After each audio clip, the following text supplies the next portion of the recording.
통해서 하나님의 뜻을 이루어 가시는 분인 줄 믿습니다. 날마다 그 믿음으로 기도하고 또 하나님의 나라를 이루어가는 저와 여러분 되시기를 바랍니다.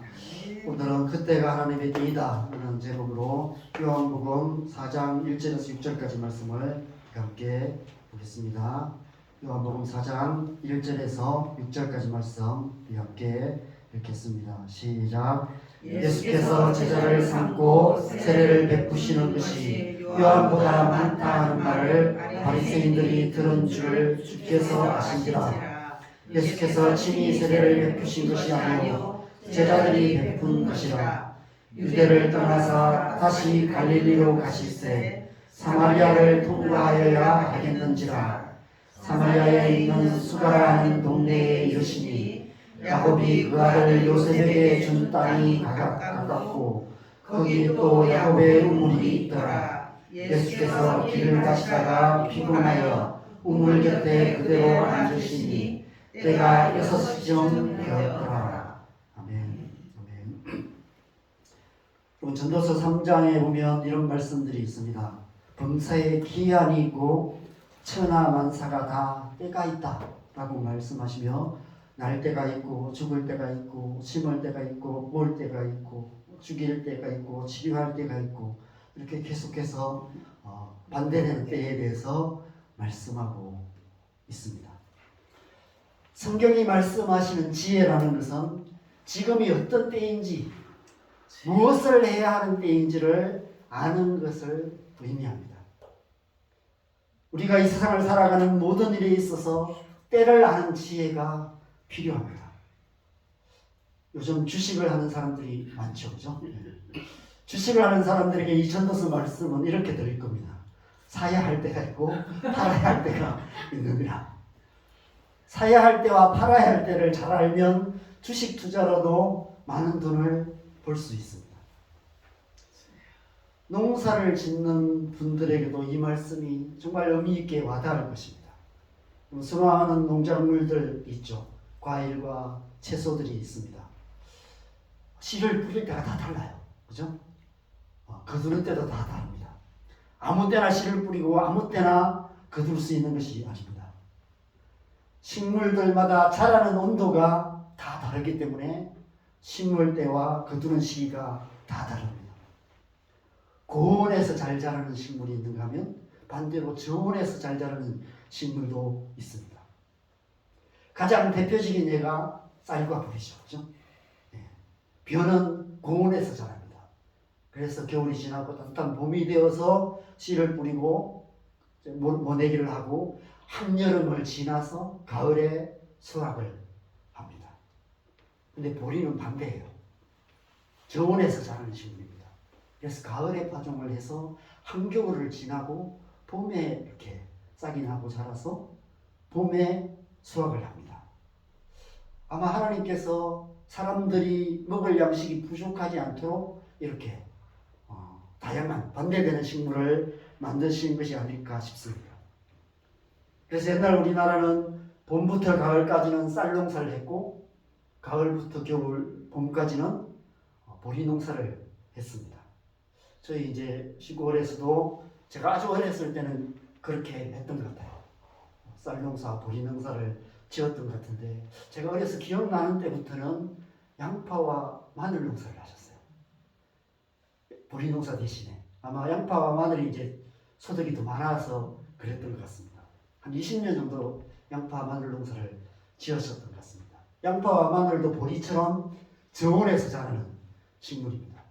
그래서 가을에 심어서 겨울을 지나고 봄에 수확을 합니다. 그래서 양파, 마늘 농사가 끝나고 나서 이제 논을 갈고 거기에 벼를 심고 그렇게 했었던 것 같습니다.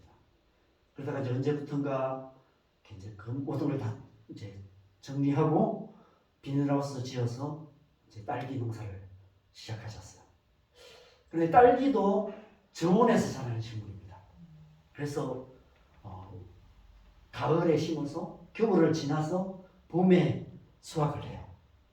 근데 문제는 이 딸기가 저온 식물이긴 하지만 또 적당한 저온이어야 되는 거예요. 영상 20도 이하여야 됩니다. 그런데 또 영하로 내려가서 안 돼요. 영상 한 6도, 7도 이상은 돼야 돼요. 그 사이에서 키워야 돼요. 그래서 비닐하우스를 지을 수밖에 없습니다. 그냥 노지에서도 짓는데 노지에서 하면 이제 수확이 작아요. 그래서 이제 비닐하우스를 지어서 적당한 온도를 맞춰줘야 합니다.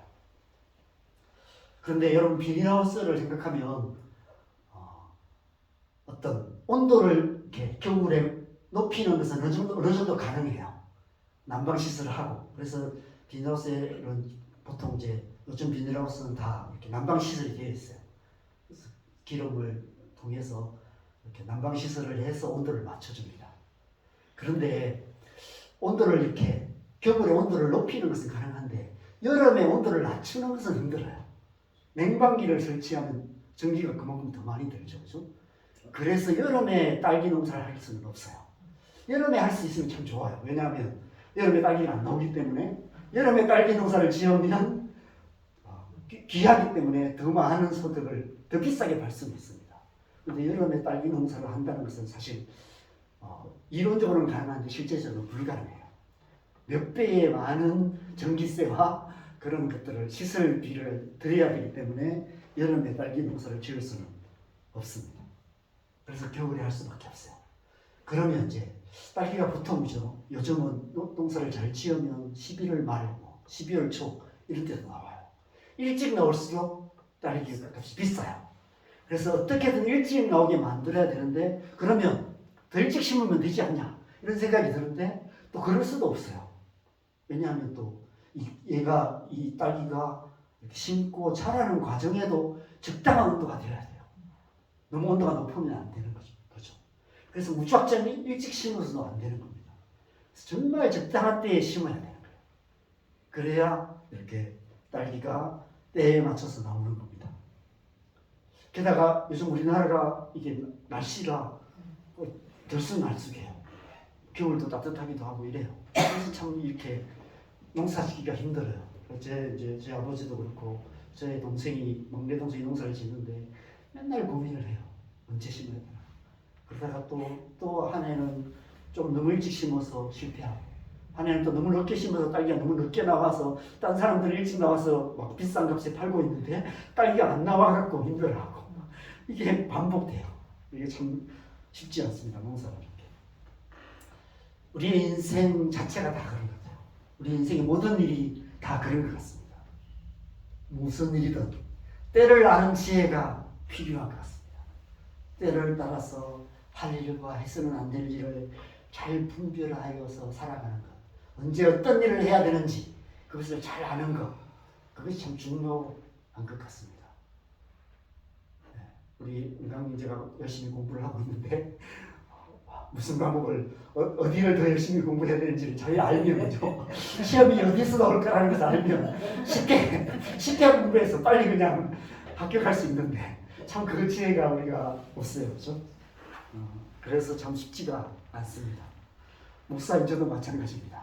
성도들이 무슨 필요가 있는지를 알고 어디에서 어떤 말씀을 전해야 되는지 잘 알면 이렇게 고민하지 않아도 그냥 아침에 일어나서 오늘 이 말씀 전해야 되겠다 해서 그냥 나와서 말씀을 전하면 쉬울 텐데 그런 지혜가 없기 때문에 한 주간 동안 무슨 말씀 전해야 될지 고민하고 다시 쓰고 그렇게 할 수밖에 없습니다. 신앙생활도 마찬가지죠. 신앙생활도 그 하나님의 때를 아는 것이 참 중요한 것 같습니다. 여러분 신앙생활은 하나님과 관계된 일을 무조건 열심히 하면 되는 것이 아닙니다. 과거에 우리는 신앙생활을 그렇게 생각했던 것 같아요. 하나님과 관계된 일을 무조건 열심히만 하면 된다. 이게 옛날 분들의 신앙생활이었던 것 같습니다. 근데 정말 신앙생활은 하나님께서 원하신 때에 하나님께서 원하시는 그 일을 하나님이 원하시는 방법대로 하는 것입니다. 그것이 참된 신앙생활인 것이죠.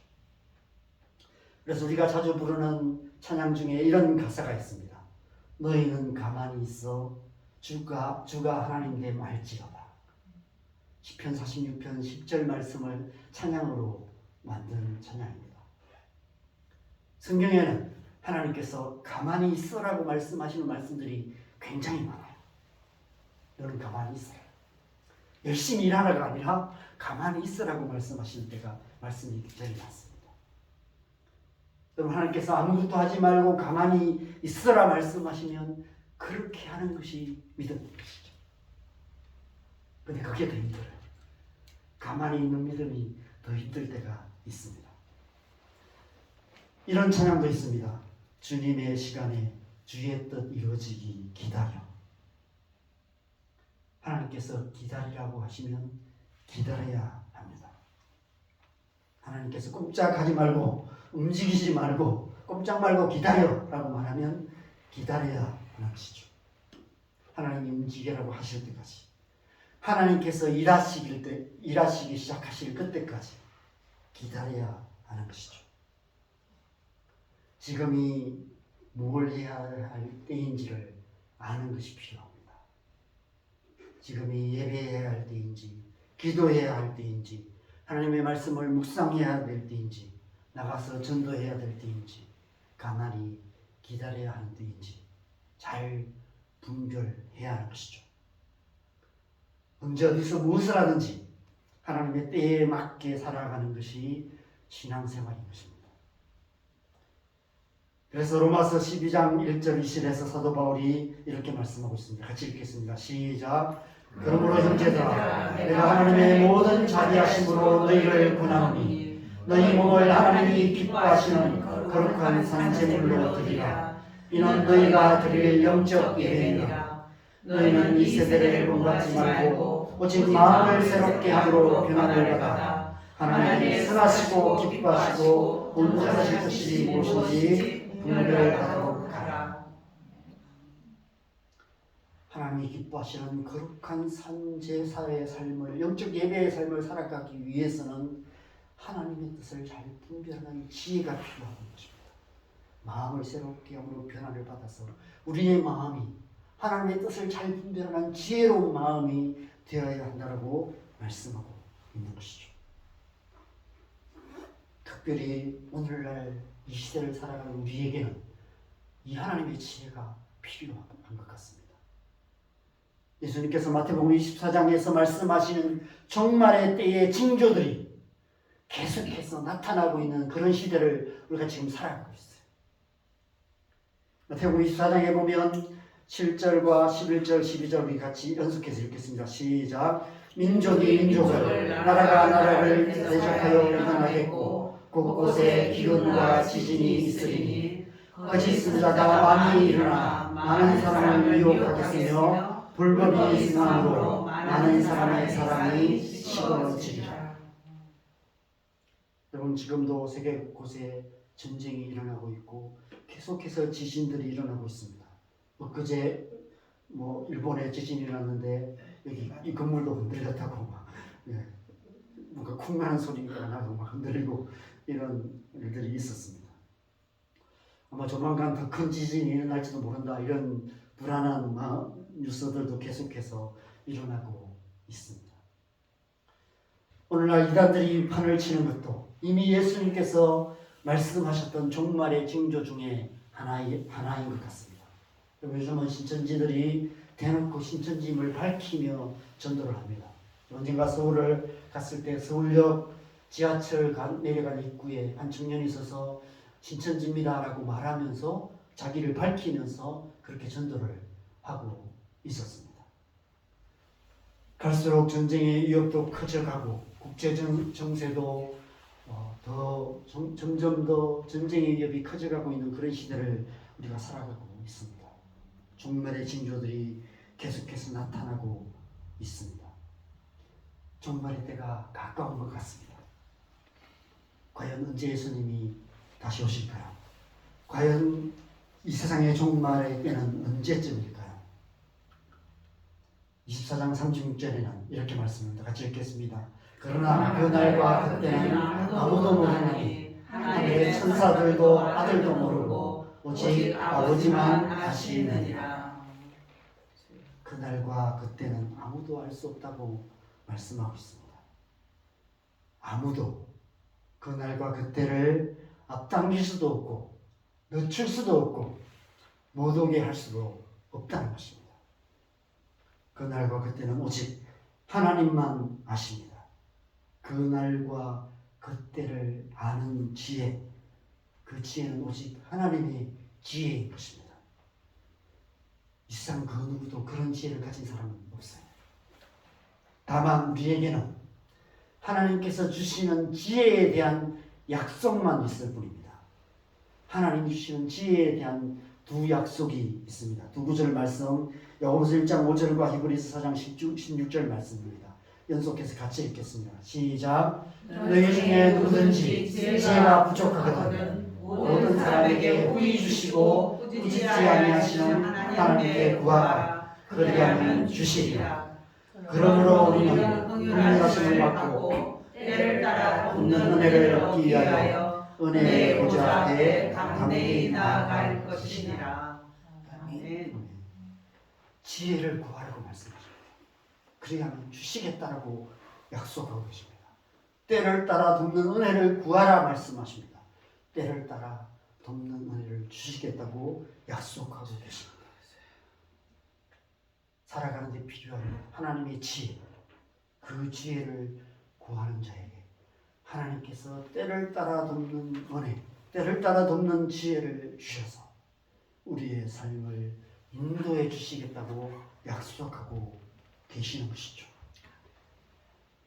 그래서 신앙생활은 우리의 힘과 우리의 지혜로 하는 것이 아닌 것입니다.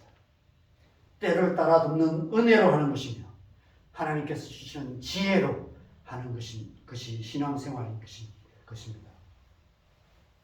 우리의 신앙생활이 하나님의 때를 따라 하나님의 뜻에 합당한 선택을 할 때 우리의 신앙생활이 슬기로운 신앙생활이 될 수 있는 것이죠. 저와 여러분의 신앙생활이 그런 신앙생활 되었으면 좋겠습니다. 때를 따라 돕는 은혜로 하나님이 주시는 지혜로 올바른 선택들을 함으로 하나님의 뜻에 합당한 그런 신앙생활하는 저와 여러분 되셨으면 좋겠습니다. 바로 오늘 본문의 예수님의 모습 속에서 우리는 하나님의 지혜로 행하는 것이 무엇인지를 보게 됩니다. 예수님께서 지금 유다에서 갈릴리로 가시고 계세요. 그리고 가시는 길에 사마리아를 지나가십니다. 그리고 야곱의 우물이라고 일컫는 우물가에 앉아 계십니다. 그 시간이 제6시쯤 되었다라고 말씀하고 있어요. 이 제6시라는 시간은 유대인의 시간인데 지금의 시간으로 말하면 난 12시를 말합니다. 정오의 시간을 말하는 거예요. 왜 예수님께서 지금 이 시간에 이곳에 계시는 것일까요? 도대체 그 물가에서 무엇을 하고 계시는 것일까요? 여기까지 말씀만 보면 도대체 예수님께서 왜 여기 계시는지 알 수가 없어요. 우리는 그 이후의 말씀을 알기 때문에 왜 예수님이 여기 계신지를 압니다. 그러나 성경이 여기서 끝난다면 도대체 예수님이 왜 여기 계실까? 아마 수많은 학자들이 이것을 연구하고 나름대로 논문을 쓰고 발표를 했을 것입니다. 그 다음에 이 사마리아 물가 여인 이야기가 나오지 않는다. 오늘 보면 1절에 보면 찾았는데 왜 안 나올까? 1절에 보면 예수께서 제자를 삼고 세례를 베푸시는 것이 요한보다 많다는 말을 제자 바리새인들이 들은 줄을 주께서 아셨다라고 말씀하고 있어요. 그래서 유대를 떠나 갈릴리로 가셨다는 거예요. 여러분 이 말씀을 보면 아직 세례 요한이 죽지 않고 살아있는 때였던 것 같습니다. 세례 요한이 여전히 세례를 주는 사역을 하고 있었던 것 같아요. 그런데 예수님께서 이제 세례를 주는 사람들이 더 많아지고 있었다고 이야기하고 있습니다. 당시 세례 요한은 온 유대 사회를 뒤흔들 만한 영향력을 가진 사람이었어요. 그런데 이제는 예수님의 영향력이 더 커져가고 있는 때였다는 것입니다. 여러분 이 사실을 인간적인 관점에서 생각하면 어떻게 생각할 수 있을까요? 정치적인 지혜를 가진 사람에게 지금 이때는 예수님께서 정치적인 행보를 해야 할 때였던 것입니다. 정치적인 액션이 필요한 때예요. 예수님을 지지하는 대중들의 지지가 커져가는 그런 때였습니다. 오늘날 민주주의 사회에서 대중들의 지지를 많이 받는 것은 곧 정치적인 입지가 커진다는 것을 의미하게 됩니다. 옛날도 마찬가지였어요. 옛날에도 많은 백성들이 지지를 받는다는 것은 정치적인 영향력이 커질 수 있는 기회가 된다는 것이죠. 정치적인 셈이 빠른 사람들의 관점에서 보면 예수님께서 지금 해야 할 일이 너무나 분명합니다. 대중들의 지지를 등에 업고 바리새인들을 만나야 돼요. 예수님이 세례를 주는 사람들이 더 많아졌다는 말을 바리새인들이 들은 줄 예수님께서 아셨다고 말합니다. 대중들의 지지의 기반 위에 바리새인들의 지지까지 받는다면 금상첨화일 것이죠. 지지까지는 아니더라도 그들과 우호적인 관계를 맺고 그들과 손을 잡는다면 피 한 방울 흘리지 않고 쉽게 대권을 잡을 수 있는 그런 절호의 기회라는 것입니다. 지금 이때가 어떤 때인지를 말씀합니다. 세상적인 관점에서 지금 이때가 어떤 때인지 이 1절 말씀이 때에 대해서 말씀하고 있는 것입니다. 기회인 것이죠. 그런데 여러분 이 말 아시죠? 위기는 곧 기회다. 반대로 말하면 기회는 곧 위기다라고 말할 수 있습니다. 이 세상의 지혜로는 지금이 기회인지는 모르겠지만 하나님의 뜻을 이루는 일에는 지금이 기회가 아니라 위기일 수 있다는 것입니다. 누가복음 4장 13절에 보면 광야에서 마귀가 3가지 시험으로 예수님을 유혹하는 일에 실패한 후에 잠시 물러갔다라고 말합니다. 그럼 여러분 사단이 잠시 물러가서 아무것도 안 하고 있었을까요? 그럴 리가 있겠습니까? 마귀는 악을 행하는 일에 잠시도 쉬지 않는 존재입니다. 사단은 결코 쉬지 않아요. 마귀가 지금 더 교묘한 방식으로 예수님을 유혹하고 있는 것입니다. 어려운 길이 아니라 십자가의 길이 아니라 쉬운 길을 선택하라는 유혹인 것이죠. 바리새인들과 손잡고 쉽게 대권을 잡을 수 있는 길이 열리고 있는 것이죠. 그래서 예수님께서는 유대를 떠나 갈릴리로 가세요. 바리새인들에게로 가시는 것이 아니라 더 예루살렘의 중심으로 가시는 것이 아니라 반대로 갈릴리로 내려가고 계세요. 나중에 요한복음 6장에 보면 예수님께서 풍랑이는 바다를 건너가시는 기적 이야기가 기록되어 있습니다. 왜 예수님께서 풍랑이는 바다를 걸어가셨을까요? 신적인 권능을 보여주시기 위해서일까요? 그 앞에 말씀을 보면 오병이어의 기적이 나옵니다. 오병이어의 기적을 맛본 사람들이 광기에 사로잡혔어요. 무리들이 예수를 억지로 잡아서 왕을 삼으려고 했습니다. 예수님께서 그 무리들을 피해서 도망치신 거예요. 그래서 결국 그 말씀 끝에 보면 12제자만 나와요. 다 물러가고 12제자만 남게 됩니다. 세상의 지혜로 말하면 예수님의 사역이 폭발적인 부흥이 일어날 수 있는 기회를 발로 걷어차 버리신 것입니다. 잘 차려진 밥상을 엎어버리신 거예요. 세상의 지혜가 기회라고 말하는 때 예수님께서는 그것이 기회가 아니라 위기라는 사실을 아셨습니다. 하나님께서 원하시는 길은 세상과 다른 길이라는 사실을 예수님은 알고 계셨기 때문에 지금이 어디를 가야 할 때인지 무엇을 해야 될지인지 누구를 만나 무슨 말을 해야 할 때인지 지금 이 일이 위기인지 기회인지를 분별하는 것. 여러분 그것은 누구의 뜻을 따르느냐 누구의 뜻을 행하려 하느냐에 달려 있습니다. 우리가 우리의 뜻을 따르고 우리의 뜻을 행하고 우리가 원하는 일을 하려고 한다면 우리는 우리 앞에 주어진 이 일이, 이 사건이 지금 이때가 위기인지 기회인지 분별할 수 없을 것이죠. 우리는 세상 사람들과 똑같은 선택을 할 수밖에 없을 것입니다. 똑같이 주식 투자에 뛰어들고, 똑같이 부동산 투기에 뛰어들고, 똑같이 비트코인에 뛰어들고, 그런 삶을 살겠죠.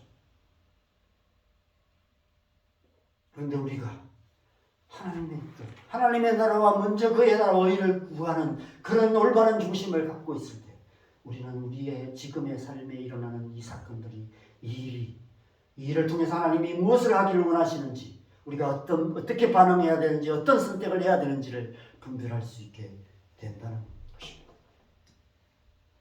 하나님의 선하시고 기뻐하시고 온전하신 뜻을 분별하는 지혜, 그것은 우리 안에 하나님의 뜻을 행하기를 원하는 마음, 예수님은 그 마음으로 가득하셨기 때문에 이 상황 속에서도 이것이 위기라는 사실을 깨달으셨고 분별하셨고, 그 바리새인들을 향하지 않고 반대로 마치 풍랑이는 바다를 건너서 도망치듯이 사람들이 가지 않는 사마리아를 통과하는 그 길을 통과하셔서 갈릴리로 가시는 거였어요.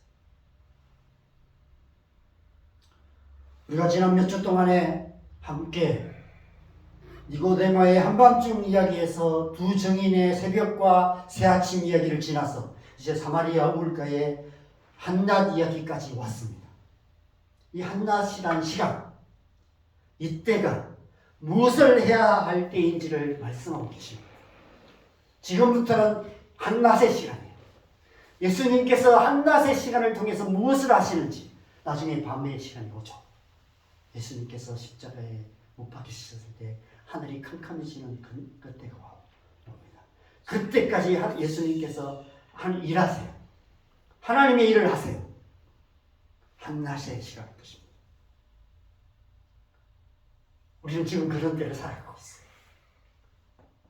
하나님이 일하시는 한낮, 하나님의 나라를 이루어가는 한낮, 그 시간을 우리가 살아가고 있는 거예요. 이때를 살아가는 우리 무엇을 해야 되는가? 그것이 우리의 질문인 것이죠. 하나님께서 무엇을 하기를 원하시는지 그것을 분별해야 하는 것입니다. 예수님께서는 그것을 분별하셨기 때문에 유대에서 갈릴리를 가십니다. 세상과 반대되는 길을 가세요. 사마리아를 통과하는 길, 세상 사람들이 가지 않는 길을 가시는 거예요. 낮 12시라는 시간, 세상 사람들이 일하지 않는 시간입니다. 그 시대의 그 땅의 사람들은 단 12시에는 너무 더워서 쉬는 시간이었어요. 그러나 예수님은 그 시간에 그 길을 가고 계세요. 예수님께서 앉아 계신 사마리아 우물가, 야곱의 우물가는 어떤 곳일까요? 어느 나라가 우물가는 금남의 영역입니다. 남자들이 잘 가지 않는 곳이에요. 여자들만 모이는 곳입니다. 동네 아가들이 모여서 남편 보고 자식들 자랑하고 그러는 곳이 우물가입니다. 그런데 그 우물가에 예수님께서 지치고 목마른 한 사람의 나그네로 앉아 계시는 것입니다. 왜 그러셨을까요? 얼마나 대단한 사람을 만나서 얼마나 대단한 일을 하시려고 그러시는 것일까요? 오직 한 가지, 하나님께서 원하시는 그 일을 하시기 위해 거기에 가시고 거기에 계시는 것입니다. 여러분, 이야기 끝에 가면 예수님께서 제자들에게 이렇게 말씀하십니다. 요한복음 4장 35절 같이 읽겠습니다. 시작. 너희는 넉 달이 지나야 추수할 때가 이르겠다 하지 아니하느냐. 그러나 나는 너희에게 이르노니 너희 눈을 들어 아침을 보라. 휘어져 추수하게 되었다. 그래서 예수님께서 한낮에 사마리아 우물가를 찾아오신 것입니다. 지금 이때가 추수할 때라는 것이죠. 일하실 때라는 것입니다. 예수님께서는 지금 무엇을 해야 하는지를 아셨던 것이죠. 그 일을 하시기 위해서 이곳에 오신 것입니다. 요한복음 9장 4절에도 이런 말씀이 있습니다. 같이 읽겠습니다. 시작. 때가 아직 나심에 나를 보내신 이의 일을 우리가 하여야 하리라. 밤이 오니 그때는 아무도 일할 수 없느니라. 한낮이라는 시간은 우리의 삶에 하나님이 일하시는 시간입니다. 하나님의 뜻이 이루어지는 시간입니다. 우리가 하나님의 뜻을 잘 분별하여 하나님의 뜻에 합당한 삶을 살아가야 할 때가 한낮이라는 시간입니다. 이 세상 사람들이 다 잠들어 있고, 이 세상 사람들이 다 죄악의 욕망에 빠져 있고, 이 세상 사람들이 다 좋은 기회라고 말하고 성공해야 한다고 말하는 그때, 우리는 그때를 잘 분별하여서 하나님의 뜻을 행하는 삶을 살아야 하는 것입니다. 지금이 좋은 기회라고 말하고, 지금 그곳에 꼭 가야 한다고 말하고, 그 사람을 꼭 만나야 한다고 말하며 그 일을 반드시 해야 한다고 말하는 그 일이 아니라 오직 우리를 이 땅에 보내신 하나님의 뜻, 그 뜻이 무엇인지, 지금 내가 무엇을 해야 되는지를 묻고 그 뜻을 행해야 하는 것이죠. 그래서 어떤 분이 이런 말을 합니다. 그리스도인이 해야 될 100만 불짜리 질문이 있다. 그 질문은 뭐냐 하면, 하나님 지금 이 일을 통해서 내게 원하시는 뜻이 무엇입니까? 그것을 묻는 것. 하나님 지금 내가 무엇을 해야 됩니까? 라고 묻는 것. 그것이 그리스도인의 100만 불짜리 질문이다. 이런 말을 하시는 분이 있습니다. 정말 그런 것 같습니다. 우리의 삶의 모든 순간 하나님 지금 내가 무엇을 해야 되는지 묻고 하나님의 뜻을 분별하며 살아가야 하는 것이죠. 세상이 아무리 바보 같은 짓이라고 손가락질하고 주위의 사람들이 하나같이 어리석은 선택이라고 비아냥거려도 우리에게 가장 중요한 것은 하나님의 뜻이 무엇인지를 분별하는 하나님의 지혜를 갖는 것입니다. 그래서 하나님의 뜻을 분별하고 하나님의 뜻에 합당한 선택을 하는 것입니다. 오늘 이 본문에서 예수님께서는 거기서 아무도 가까이 하지 않는 한 여인을 만나셨습니다. 정치적인 권세자들이었던 바리새인들과의 만남을 뒤로하고 아무런 힘이 없던 사마리아 우물가의 한 여인의 만남을 선택하셨습니다. 그리고 어떤 선택이 지혜로운 선택일까요? 어떤 선택이 예수님의 사역에 더 효과적인 선택일까요? 이 세상에 지혜롭다고 말하는 100명의 사람들을 만나서 다 물어본다면 100% 전장을 말할 것입니다. 그러나 예수님은 아셨습니다. 지금은 그들을 만나야 될 때가 아니라는 사실. 언젠가 바리새인들을 만날 때가 오겠죠. 그러나 지금은 그들을 피해야 할 때라는 사실을 아셨습니다. 그래서 그들을 피해 유대에서 갈릴리로 가신 것입니다.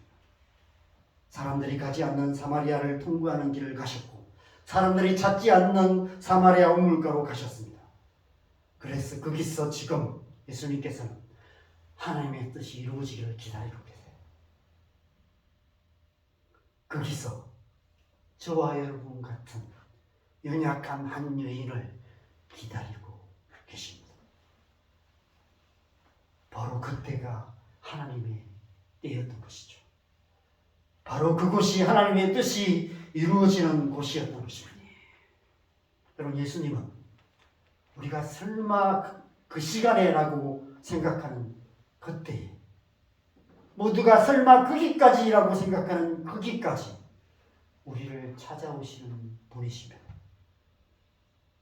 우리 인생의 가장 목마르고 절박한 시간에, 그 시간에 거기까지 예수님께서 목마른 나그네가 되셔서 찾아오시는 것이죠.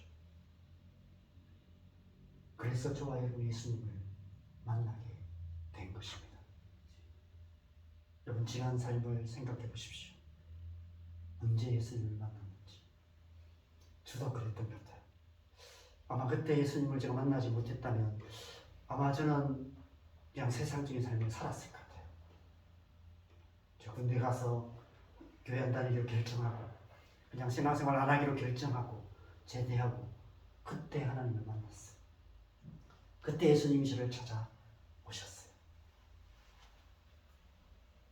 그때 예수님을 만났기 때문에 지금까지 믿음의 길을 걸어올 수 있게 되었던 것 같습니다. 우리가 잘 아는 고린도후서 6장 2절에 이런 말씀이 있습니다. 같이 읽겠습니다. 시작. 이르시되 내가 은혜 베풀 때에 너에게 듣고 구원의 날에 너를 도왔다 하였으니 보라 지금은 은혜 받을 만한 때요 보라 지금은 구원의 날이다. 바로 지금 이때가 하나님께서 일하시는 때입니다. 바로 지금 이 날이 하나님의 구원의 날이라고 말씀하고 있습니다. 비록 지금 우리의 삶에 우리가 이해할 수 없는 일이 일어난다 할지라도 모든 것을 합력하여 선을 이루시는 하나님께서 일하고 계시는 줄 믿으시기 바랍니다. 그 하나님께서 우리의 삶의 모든 것을 합력하여 선을 이루어 주실 것입니다. 그 하나님을 신뢰하며 믿음으로 살아가는 저와 여러분 되시기를 바랍니다. 그래서 하나님의 뜻이 이루어지는 우리의 삶 되시기를 주님의 간절히 축원합니다. 함께 찬양하겠습니다. 우리 아까 찬양했던 찬송가 304장 다시 한번 찬양하시고 기도하는 시간 갖겠습니다.